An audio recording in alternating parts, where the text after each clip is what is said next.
हार्दिक स्वागत है। तो आज बिना किसी देरी किए हम अपनी वीडियो की ओर चलते हैं। तो गाइज़, अगर आप मेरे चैनल पर न्यू हैं तो प्लीज़ इसे लाइक सब्सक्राइब जरूर कीजिएगा और मेरे यूट्यूब चैनल पे बने रहिएगा। ओके गाइज़, तो हम शुरू करते हैं हमारा आज का टॉपिक। आज का हमारा टॉपिक है हाइड्रोपोनिक्स या जल संवर्धन जिसे बोलते हैं। तो हाइड्रोपोनिक्स होता क्या है, उसे हम एक आज नए तरीके से पढ़ेंगे। वो नया तरीका है क्या, आज मैंने पहले से एक चार्ट बना के रखा है। तो इससे क्या होगा गाइज, आप मेरे चार्ट को आप अच्छे से रीड करके और उससे अपने नोटबुक में राइट डाउन कर सकते हैं। तो इससे आपको भी एक बेनिफिट मिलेगा और ये मेरे लिए भी बेनिफिट है कि मेरा वीडियो छोटे से छोटा बनेगा और आपको जल्दी में मैं समझा पाऊँगी। तो चलिए गाइज, शुरू करते हैं विदाउट वेस्टिंग एनी टाइम। तो गाइज, इससे पहले वाले दोनों वीडियो अगर आपने नहीं देखे हैं, दो पार्ट दो जो रहते हैं मिनरल न्यूट्रिशन प्लांट के, तो आपको ये वाला पार्ट बहुत ही मुश्किल से समझ में आने वाला है, क्योंकि इसकी बहुत सारी चीज़ें ऐसी है जो दोनों पीछे वाले पार्ट से लिंक्ड है। तो आपको पहले वो दोनों देख लीजिए, उसके बाद ये देखिएगा अगर आपने नहीं देखा है तो वो।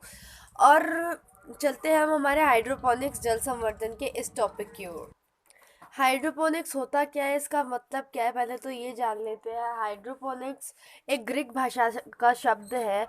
ग्रीक भाषा का शब्द है जिसका अर्थ होता है जल के, जिसका शाब्दिक अर्थ होता है जल के साथ। शाब्दिक अर्थ मतलब इसका वर्ड का मतलब ये है हाइड्रोपोनिक्स का, कि जल के साथ कार्य करना, working with water. Okay guys, तो इसकी डेफिनेशन की ओर चलते हैं। वैसे गाइज, हाइड्रोपोनिक्स कोई ऐसी विधि है, मतलब बस एक तरीका से मेथड है ये। तो इसकी कोई डेफिनेशन नहीं है। मतलब ये किन किन मेथड के अंदर आता है ना, यही इसके बारे में बताया। तो ये डेफिनेशन जैसे आप समझ सकते हैं कि वे विधियाँ जिसमें पौधों को उगाने के लिए मिट्टी के अतिरिक्त पोषक विलयनों का प्रयोग किया जाता है। तो पोषक विलयन क्या होते हैं, जैसे पोषक तत्व होते हैं उन्हें न्यूट्रिएंट्स कहते हैं, वैसे ही पौधों में पोषक विलयन होते हैं जिनका प्रयोग करके ये लोग पौधों को ग्रो करते हैं, बढ़ाते हैं। हाइड्रोपोनिक्स कहलाता है वो एक तरीके से। ये सभी विधियाँ जो है हाइड्रोपोनिक्स के अंतर्गत आती है। तो स्टार्टिंग में ना, इन द बिगिनिंग, शुरुआत में ये लोग बालू पोषक घोल बालू पोषक घोल है एक। तो पोषक घोल है ये, और इसका उपयोग संवर्धन के लिए किया जाता था।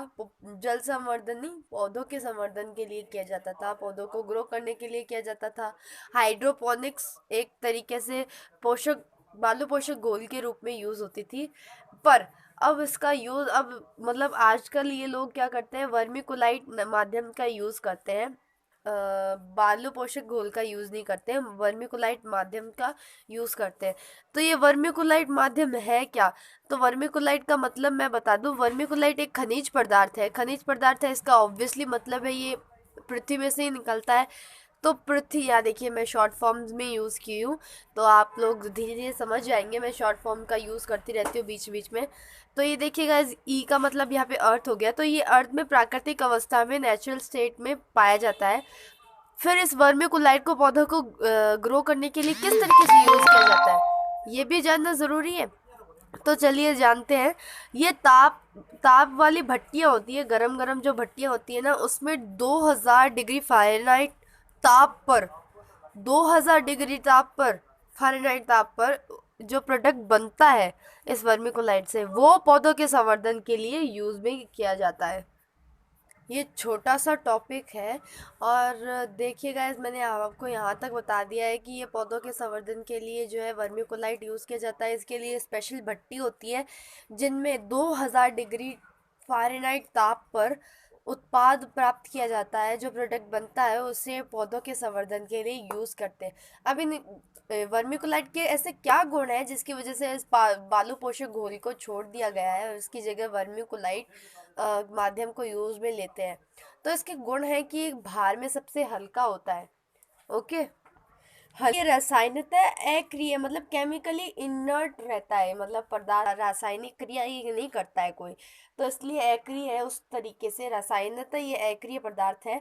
और ये तीसरा पॉइंट इसका ये है कि यह बंध्य माध्यम है, कीट खरपतवार आदि नहीं उत्पन्न होते हैं।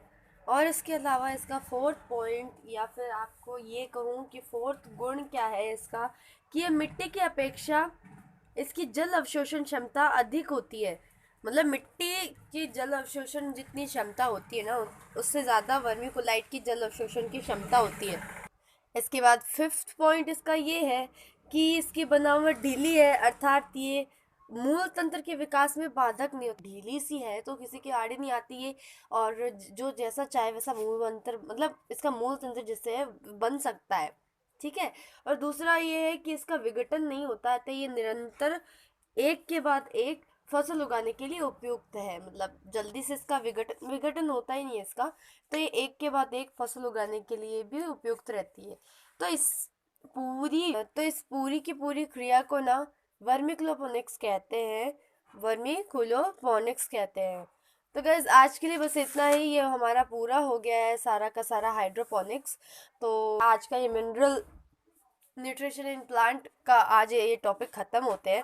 तो ऐसे ही एक नई वीडियो लेकर मैं आपके सामने फिर हाजिर हो जाऊंगी। तो आज के लिए बस इतना ही, ऐसे एक अगली वीडियो लेकर मैं फिर लौटूंगी। So guys bye, ta-ta, take care.